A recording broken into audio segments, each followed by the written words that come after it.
আসসালামু আলাইকুম বন্ধুরা। আজকে আপনাদেরকে দেখাবো বড় ঘের দিয়ে কামিজ কাটিং অর্থাৎ এক শার্ট কামিজ কাটিং কিভাবে কাটিং করতে হয় খুব সহজ নিয়মে দেখাবো। আশা করি এই ভিডিওটি দেখার পর আপনারা খুব সহজেই শিখে নিতে পারবেন। তাহলে চলুন কিভাবে কামিজটি কাটিং করতে হয় শিখে নেই। বন্ধুরা এই কামিজ কাটার জন্য আমি কাপড় নিয়েছি ২.৫ গজ। প্রথমে কাপড়টিকে ওপেন করে নিতে হবে।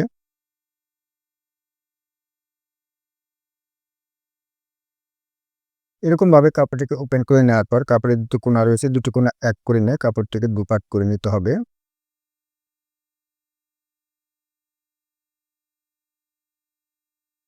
এরকমভাবে দুপাট করে নেওয়ার পর কাপড়টি এরকম করে ভাঁজ দিয়ে ৪ পাট করে নিতে হবে।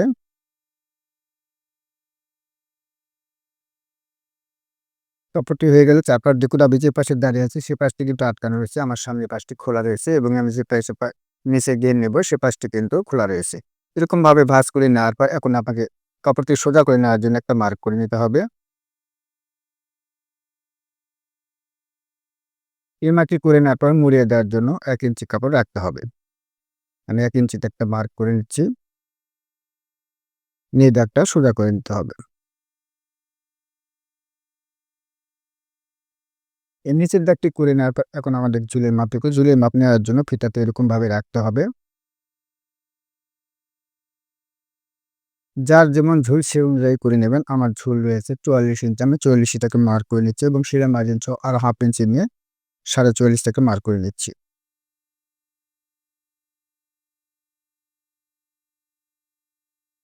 এরকমভাবে মার্কটি করে নেওয়ার পর এখন আমাদের নিতে হবে আর্মহোলের মাপ। আর্মহোলের মাপ নেওয়ার জন্য এই দাগ থেকে ফিতাটি রাখতে হবে। আমার এই কামিজের বডি রয়েছে ৩৭ ইঞ্চি। ৩৭ বডির জন্য আর্মহোল দিতে হবে ৬.৫ ইঞ্চিতে। এই দাগটা সোজা করে নিতে হবে। এখন নিতে হবে হিপের মাপ। হিপের মাপ নেওয়ার জন্য উপরে দাগ দিয়ে ফিতাটি রাখতে হবে। কামিজের মতো হিপের মাপ যে মাপে নিবেন ঠিক সেই মাপে করে নিবেন। নিয়ে আমি দেখুন ২২ ইঞ্চিতে হিপের মাপ করে নিচ্ছি। দেখেন একটা দাগ করে নিচ্ছি।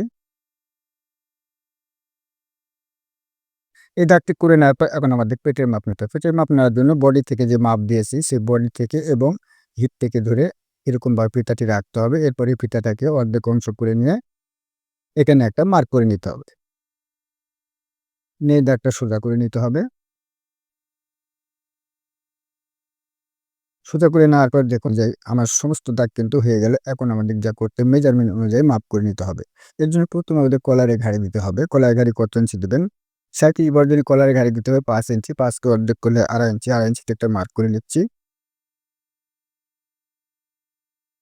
এরপর দিতে হবে শোল্ডার। শোল্ডার কত ইঞ্চি দিবেন? ৩৭ বর্জনী শোল্ডার দিতে হবে ৬.৫ ইঞ্চিতে। ৬.৫ ইঞ্চিতে একটা মার্ক করে নিচ্ছি। এই দাগটা সোজা করার জন্য এখানে একটা মার্ক করে নিচ্ছি। এই দাগটা সোজা করে নিতে হবে।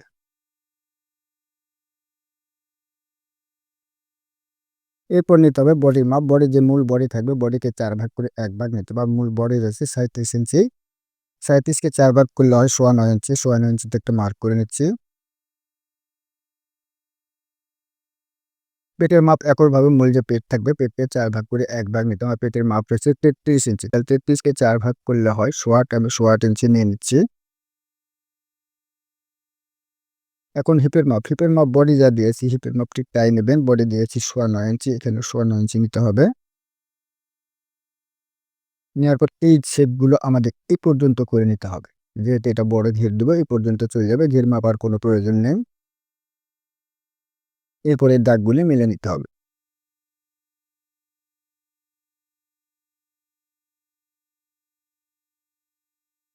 আমি কিন্তু এই বরাবর যে কাপড়ের যে ঘের রয়েছে, ঘের অনুযায়ী আমি পুরাটাই দিয়ে দিলাম। আপনারা চাইলে কিন্তু এটাকে আরো বাড়িয়ে নিতে পারেন। বাড়িয়ে যখন নেবেন তখন কিন্তু এখানে জয়েন্ট পড়বে। আশা করি বুঝতে পারছেন কিভাবে ঘেরটি বাড়াতে হয়।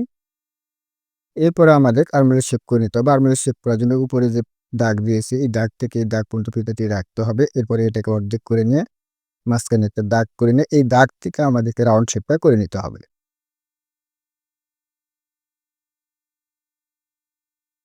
এখন নিতে হবে গলা। গলা উপরে আমি কত ইঞ্চি দিয়েছি? ২.৫ ইঞ্চি, তাই না? এখানেও ২.৫ ইঞ্চি নিতে হবে। এই দাগটা সোজা করে নিতে হবে। এখন দিতে হবে গলার ডিপ। গলার ডিপ কত ইঞ্চি দিবেন? গলার ডিপ আপনার রুচি অনুযায়ী দিবেন। আমি গলার ডিপ দিব ৪.৫ ইঞ্চিতে। এখন গলা, গলা আপনার চাইলে যেকোনো গলা আপনি দিতে পারেন। আমি গোল গলা রাউন্ড শেপ করে নিচ্ছি এবং গলাটা আমি অন্য গলা দিব। এর জন্য আমি গলাটা পরে কাটিং করব। এ পর্যায়ে কিন্তু আমাদের ড্রয়িংটি হয়ে গেলে এটাকে এখন কেটে নিতে হবে।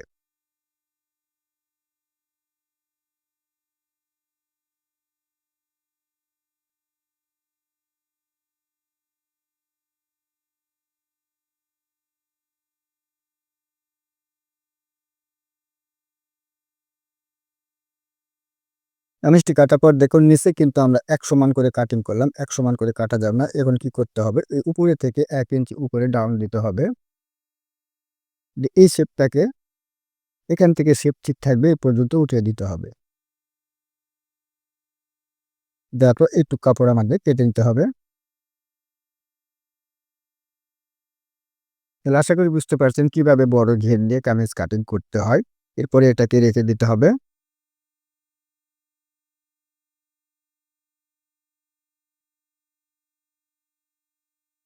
এখন নিতে হবে হাতা। হাতার কাপড় আমি এক্সট্রা ভাবে কেটে নিয়েছি দেখুন।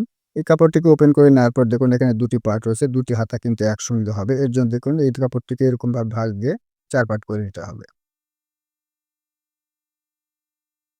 এরকমভাবে ৪ পার্ট করে নেওয়ার পর এখন উপরে সেলাই মার্জিন বাদ দিয়ে একটা মার্ক করে নিতে হবে।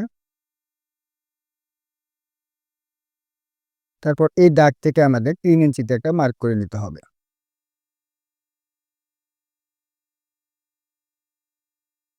আমি এটা প্লাজো হাত দেব। এর জন্য দেখুন এই দাগ থেকে ফিতাটি রাখতে হবে। আমার এই হাতার মাপ রয়েছে ১৭ ইঞ্চি। ১৭ ইঞ্চিতে একটা মার্ক করে নিচ্ছি। মুড়িয়ে দেওয়ার জন্য আরো ১/২ ইঞ্চি কাপড় নিয়ে নিচ্ছি। নিয়ে দাগটা সোজা করে নিতে হবে।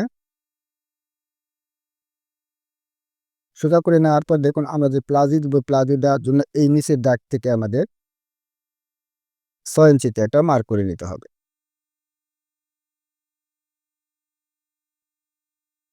৬ ইঞ্চিতে মার্ক করে নেওয়ার পর এখন হাতের মহরে নিতে হবে। আমার হাতের মহরে রয়েছে ৯.৫ ইঞ্চি। এখান থেকে ৯.৫ করে অর্ধেক করলে হয় ৫.৫। এখান থেকে ৫.৫ নিতে হবে এবং সেলাই মার্জিন নিতে হবে। মোড়া ৩৭ বরের জন্য মোড়া নিতে হবে ৬.৫ ইঞ্চি। এখান থেকে ৬.৫ ইঞ্চি নিয়ে নিচ্ছি এবং সেলাই মার্জিন নিতে হবে।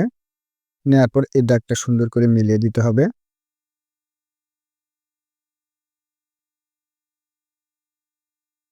মিলিয়ে দেওয়ার পর দেখুন এখন এই যে নিজে আমার যে ঘের রয়েছে ঘের পুরাটাই আমি দিয়ে দেবো প্লাজোর জন্য। এর জন্য এখান থেকে আমাদের ঠিক এরকমভাবে সুন্দর করে রাউন্ড করে নিতে হবে। রাউন্ডটি করে নেওয়ার পর এখান থেকে এই মার্কটা করে নিতে হবে। এখন মোড়াটি রাউন্ড শেপ করে নিতে হবে। এরপরে এটাকে কেটে নিতে হবে।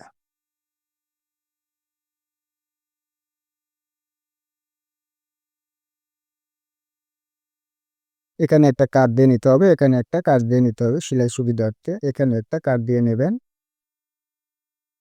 দেখুন সুন্দরভাবে প্লাজো হাতটি হয়ে গেল।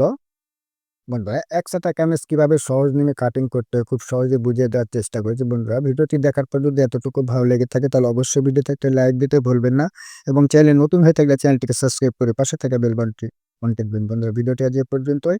আল্লাহ হাফেজ।